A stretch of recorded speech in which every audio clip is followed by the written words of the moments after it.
Fred's just gonna be like, "Hey, Russell Crowe, fuck you." Done. That's it. It was all a setup. So this one is, what piece of media do you think would make a really good D&D game? And let's go the other way around this time. So let's go with Juice. You're up first.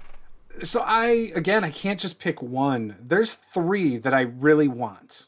Okay. And one is my 12-year-old version of me really wants that as a role-playing game, like with dice and paper. Then there's my teenage till a couple years ago kind of thing. And then there's, because the last couple months I've been really into this. So the very first one is based on my favorite video game of all time, Final Fantasy VII. I actually think that would adapt really well to a loose system, kind of like a 5e or even simpler system. And again, it's because you got some technology. You can do some pretty off-the-wall stuff with limit breaks and stuff in the video game. I just think that would make a really cool tabletop role-playing game. I have 2 role-playing games that are kind of community-made for Final Fantasy. And one of them is almost too on the nose like the video game. And it's if I want to play the video game, I'll go play the video game. It just doesn't leave a lot up for roleplay, I feel, with combat and other stuff. It's very mechanically driven like the video game. The other one I didn't think did enough. So that need is still out there for that. The other 2 I was going to say is I think Matrix would be cool, especially as you get higher in levels. And there might be an RPG out there. I've never seen one. But I think as you get higher in levels, maybe you could do the bullet time stuff, and slow things down and crazy, stuff like that would be kind of cool, I think, as you get higher up. And the idea that if you're running the game, you can basically do anything. Just drop them over here all of a sudden. Oh, now they're in the post-apocalyptic world and this. So there's a lot there. And the last thing I was going to say is based on a show I've been watching on Netflix. It's also League of Legends video game, Arcane. And more based on the show than the video game. Because the show, I think, was so well done that I'm now ooh, I think it would be fun to play a campaign like this and having to deal with the Undercity and the Upper City and all that stuff. I just think that would be a lot of fun. Well, and as they say, everything about League of Legends is good except for the game. It's true. Actually, even their alternative community. Game. Their figures look cheap though. They're tiny and they look breakable for $30. The game's actually kind of fun, but the community. The TFT just came out with a new set yesterday. TFT's the my God, it looks so cool. It's all super like Japanese inspired. Oh, it's so good. It's the bomb diggity. I'm a big fan. Yeah. So, and I was also going to say, I'm so glad you brought up that, for one of those pieces of media with Final Fantasy, that there actually are TTRPG adaptations, and that was something that wasn't in my head when I asked the question. Is a lot of media has been turned into game systems, yes. And sometimes they're kind of underground, and you don't know that your favorite thing is a role-playing system, and I had completely forgotten about that till now. So yeah, great. There's a whole Discord server to Star Wars for D&D 5e. That they update the ships and the monsters weekly, so you can't even stay up to date on it. And that's why I don't care. I originally downloaded it all, and then I'm like, oh, I got a thing. Oh, they just updated it again, and then again, and I'm like, I'm not going to reprint it because I don't use PDFs. And I was like, so I'm just done, and I don't use any of it now. See, my buddy says it's really good. He says it's better than base D&D. I haven't played it. I've wanted to try it, but yeah, I've had a couple of people tell me it's better than base D&D. Yeah. Wow. Well, I actually like the Fantasy Flight Games version of Star Wars. So yes, I don't need the 5e stuff. However, I was interested because I like 5e so much. And it seems fine when I was reading. I was like, oh, it's got all the ships. It's got everything you can think of is in there pretty much. So it looks good. I don't know. I haven't played it with anybody yet. Lots of underground IPs though have been made unofficial of Final Fantasy and other things like Zelda. I've seen stuff on Pinterest for that, I think. I think there's even Firefly, isn't there? Yeah, I want to try that actually. I think that's a D&D. I think it's a 3.5 something. Somebody made that for 3.5 or something like that. I want to try it. There's a couple of those I want to try. 40K looks really good. Yeah, probably there's a Gundam one. Yeah. Okay. So we'll keep it moving then. Fred, what do you think? It's funny you should say Star Wars because I was going to say Star Wars.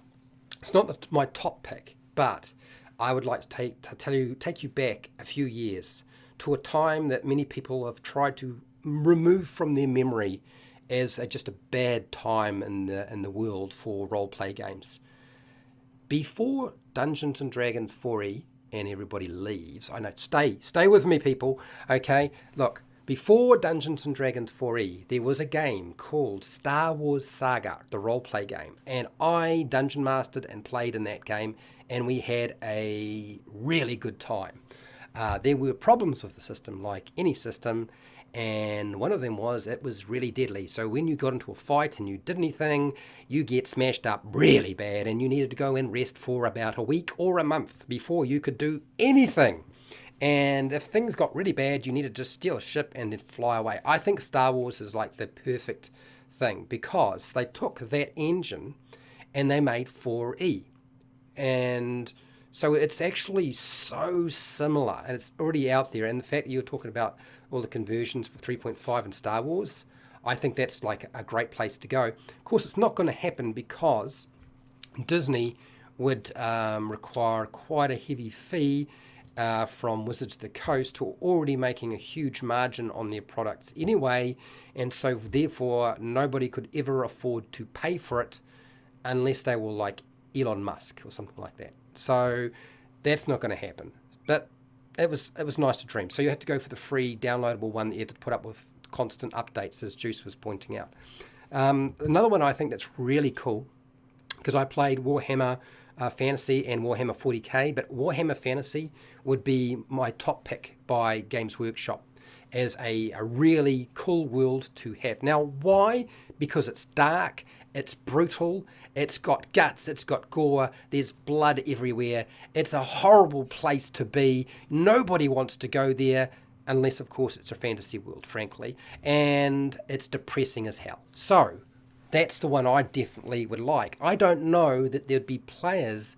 I think it would fall into the same category as Dark Sun as to Dungeon Masters, ooh, and players, so that's definitely one of my big favourites. But my top pick, because it's so controversial currently, or was not so long ago, a couple of months ago, I am going to go with Masters of the Universe. Masters of the Universe, He-Man. Although nowadays we can't say He-Man because is He-Man still around? I think He-Man died twice now in the space of, was it 2 episodes or 3 episodes or something like that? And so Talia now has the power sword. I think it's very likely actually that we might wind up with a Dungeons and Dragons Masters of the Universe campaign setting, frankly, in 2023. Now, my rationale for this is, one, I goaded the community by putting up a picture that had Dungeons and Dragons and Castle Grayskull as the cover of a book. And then I proceeded to convince them that there was a book like that being released this year, which of course there isn't. But in 2023, Universal, who owns almost all the rights to Masters of the Universe, which is scattered all over the place, is going to pull back and retain all of the book rights, all the toy rights, all of the board game rights, all that stuff. It's all going to go back to, they're going to pull it back in, okay? Because it's been all over the place for years. But they don't make anything but TV series and movies. And I think what's going to happen is they're going to go to Wizards of the Coast and say, because they've already entered into a partnership with Hasbro, Universal. Since they only make that kind of media, they're going to go to, I'm sure they're going to go to Hasbro and say, we need you to make the toys for Masters of the Universe. We need you to make the board game for Masters of the Universe. We need a Risk Masters of the Universe. What else can you make? And they're going to say, well, we've got this thing called Dungeons and Dragons 5e. How about we make a role-play game based off our 5e engine, or we just make a campaign world? Masters of the Universe. Of course, I'm hoping in this world, He-Man is still alive, that there can in fact be more than one sort of power, that Telia can have one and He-Man can have one, and people will join together and love each other rather than hate on each other about all of this sort of stuff. There is space for, you know, a she woman. Look, if you haven't figured it out, I am now toying with you, people. I am toying with you. But look, it is such a weird place. It is so much like Dungeons and Dragons, and also fantasy. It's got all of it, and it's the one world that I think would work so well with the Dungeons and Dragons 5.5 engine. Fred, right off the bat, though, I mean, let's be honest here. If you want the best Masters of the Universe role-playing game, though, it has to be based on the 80s movie with Dolph Lundgren. Because that was just such a classic. The setting being in our world, come on. No? Crickets? I'm sorry. No, I don't. Yeah. I want a purple sky. I want to be able to look up at the sky and it be no resemblance to reality in my own world. You know, I don't want to see a blue sky and white clouds. I want to see a mauve to purple sky and a moon that looks like it's rainbow coloured, like somebody vomited all over it or something like that. You know, give me some stuff. Give me some colour. But by the way, that movie is on HBO Max. If you guys haven't seen it yet, you have to watch it. It's a classic. It is. It's like Flash Gordon level classic. You got to watch it. Yeah. That Star Wars one. That's the one that was based off Star Wars Galaxies, isn't it, Fred? I don't know about your Star Wars Galaxies. All I know is there used to be a Star Wars by West End Games, D6 system, and then after the D6 system, I believe was Star Wars Saga, which was D20. Made by Wizards of the Coast, and I think Rodney did most of the books for that. There's actually a lot. I have all of them, by the way.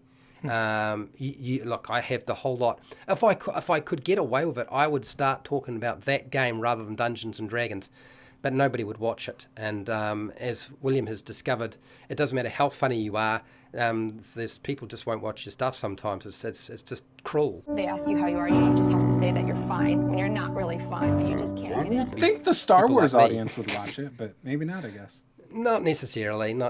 I mean, you can get the game for free now. It's not like you have to pay for it because it's not in print anymore, right? So, I think the problem is for free. The problem is you have to find the TTRPG audience that crosses over with the Star Wars audience that isn't actively mad at Star Wars right now. So it's a very niche market at the moment. That's a tough game to play. Yeah. I could see that. Okay, so let's keep it moving. Alex. That's me. Yeah, so I had a couple here. I tried to find ones when I read the question that weren't that didn't already have games, at least that I knew about. Because with games, I want to try like a lot of the ones I've heard about. The first one I have is Persona 5 or Shin Megami Tensei. I don't know how familiar you guys are with that. People joke around that it's kind of like a weird adult Pokemon thing, but it's really cool. You go into this like alternate world and you have personas. That's kind of what it's, different classes and stuff like that. I think that'd be a lot of fun to play with. This one I'm not sure if has a game, Mass Effect. I didn't realize I was going to have so much BioWare in these answers. I think Mass Effect would be really good. There's a lot of, it'd be more bog standard sci-fi, but there's nothing wrong with that. There's a lot. I like the races in BioWare games. I've liked a lot of those options and the lore. Like every prick that has some Scandinavian, a lot of the Nordic settings. I've always wanted to do one, real heavily, low magic kind of thing. World of Warcraft, I don't think has one, which is surprising to me because I've played a ton of World of Warcraft and they have so much fleshed out there, and I think that'd be a lot of fun. I like World of Warcraft. Really shocks me that they haven't made one. Yeah.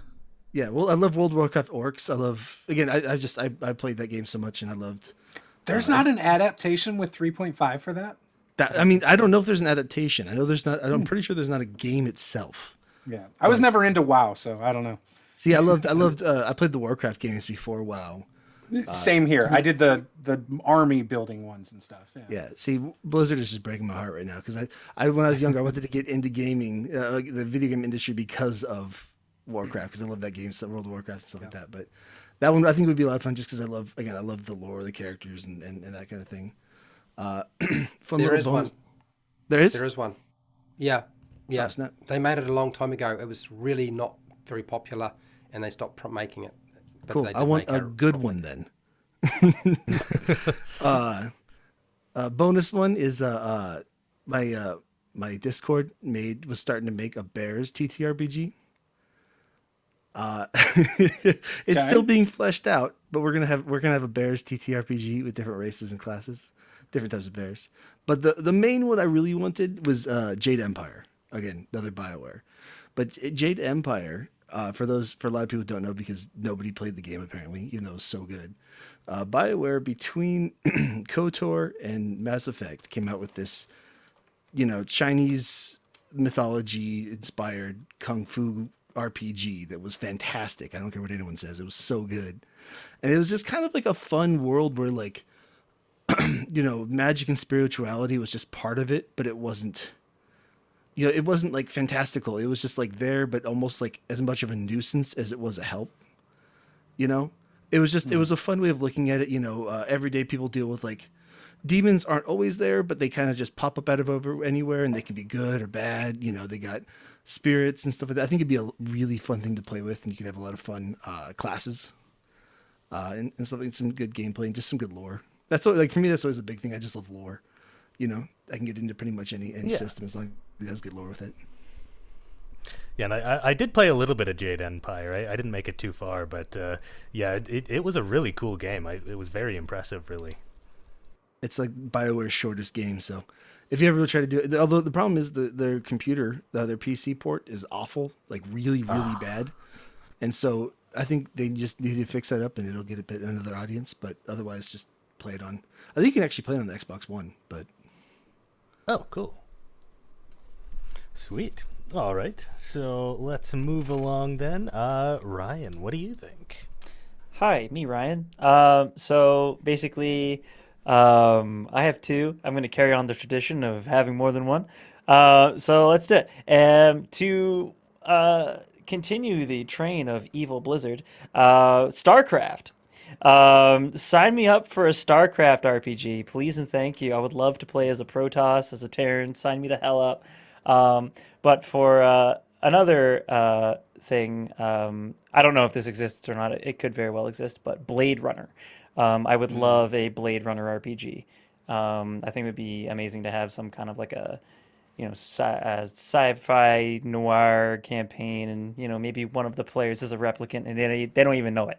And then there's that fun twist that can happen. But yeah, I would love a Blade Runner RPG if it would be at all possible. They have one. It's by Free League. Yeah, they have one. I'm looking at the website right now. Yep. Hell yeah! Also Dune. I know there's one that exists, but sign me the hell up for that. Modifius does Dune. It's their 2D20 system.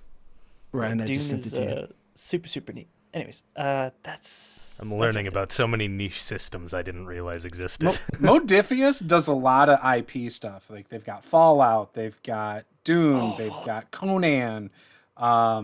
The list goes on. They got tons of stuff. They even do some Cthulhu and some other stuff too. So Star Trek. Okay. So Denny. All right. Well, unfortunately, breaking the tradition of having more than one answer, I'm not much of like I wouldn't call myself like an anime fan by any means. It's not a media that I really like delve into a lot. But there was a time when I spent about 300-ish episodes watching One Piece, which for anybody out there who doesn't know is an anime about a crew of pirates who the captain of which is trying to find this treasure so that he can become the king of the pirates. It's like a setting that's mostly ocean, so it's perfect for like a pirate's nautical type adventure. And there are these fruits that people eat that give them superpowers, but also prevent them from being able to swim, which is, of course, a big hazard in a setting that's completely flooded. And I just thought that One Piece, as I was watching it, I was just like, this is a D&D game. Like, you've got these interesting characters with interesting abilities. They all have jobs. They all have tragic backgrounds and backstories. I was just like, I can give each of these a class, and like that's the rogue, that's the fighter, and I was just so blown away with the creativity of this show. Like there's fish people, there's people that are half reindeer that can suddenly Hulk out, and it just lends itself to such a potential to be either a campaign or to be episodic, because with a mostly flooded setting, you could just go to one island, one session, an island, another session. You could be pirates, you could be mercenaries, you could be bounty hunters. I think it's just got such potential, even if you're not a fan of anime. I just love myself a nautical pirate themed setting. And there probably, as we've discovered for a lot of these IPs, there probably is some niche system out there somewhere that failed back in 2010. But yeah, who knows? I know there's... Or they're just made by Modiphius. That's what I got. Yes, I was going to say, I know that someone is doing a pretty popular One Piece actual play on Twitch. A guy named Rustage. He's an anime rapper, so kind of outside of our scene, but came in for a D&D campaign about it. And I don't know what system he's using, but it's pretty long running, so he's got to have something worked out. Interesting. Yeah. I was down for a good pirate adventure. There's someone made a 5e thing. I think it's called Tide Mist or something like that. It looked really good. It was all nautical pirate themed. I wanted to check it out. Then I forgot. I missed the Kickstarter and all that. But never seen One Piece, but I'd totally be down for a big, good pirate adventure. Oh yeah. I mean, almost every campaign I've ever been in, the DM has pretty much constantly been like, oh, you're on the coastline, now I need to fight as hard as I can to not let you all turn this into a pirate game. Because it's just kind of the natural force. Entropy will naturally tear the universe apart, and ships will inevitably turn player characters into pirates. Games just drift in that way. There's krakens everywhere. So you just got to be really good about time-lapsing the ship travel. That's all. Yeah, that's true. Okay, so I guess it's... Krakens are everywhere. That's not even funny, man, because I've done that. I've had krakens in the sea. They killed the kraken really fast. I was really upset, and actually I got my nose put out of joint. So I had it come back as an undead kraken. And gave me the undead fortitude thing. A kraken lich? Yeah. Well, yeah. And then they shrunk it down into the size of a worm and stuck it in a jar. And it was really, I was really miffed about that. And of course, at this point, I've lost my shit. I obviously am totally immature at this point as a dungeon master, and it came back and it was much worse than before. And they just trounced it and said, "Oh, fine, we won't keep it as a pet." And they killed it, and that was the end of that. And I gave up after that. Okay, kraken. That's when you say it's the baby, and then you give the dad come back. But see, now that's an antagonist for a pirate campaign, is a Krakow-lich. Yep. I want someone to draw that up. Yeah. My players are going to absolutely hate you guys, and anyone in the DM roundtables in the future. I'm just throwing that out there. Good. That's the goal. Undead Kraken is amazing. Although, I can't believe I never thought of that. They could just turn it into a toad and then drop it off an airship and spike it into a city they don't like a nuclear football. So, that's totally cool. It's doable. The obvious answer, clearly.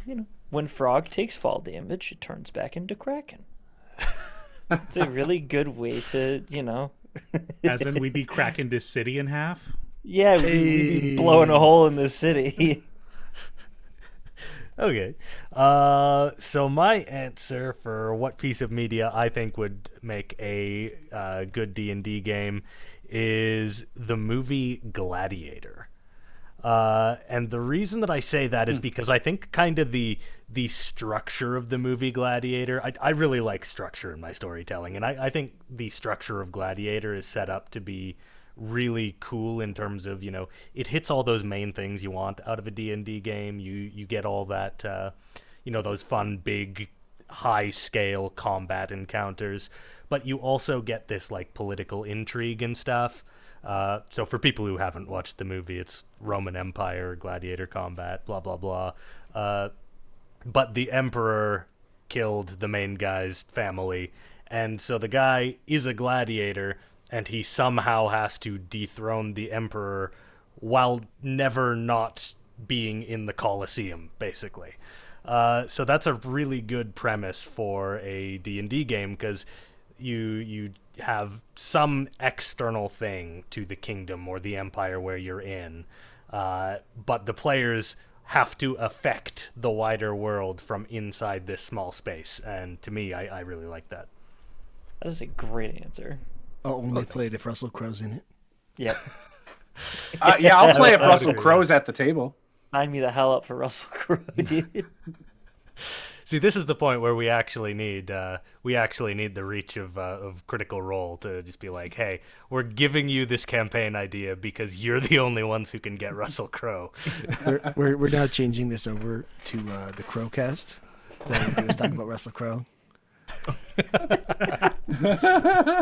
The Master and Commander. Okay.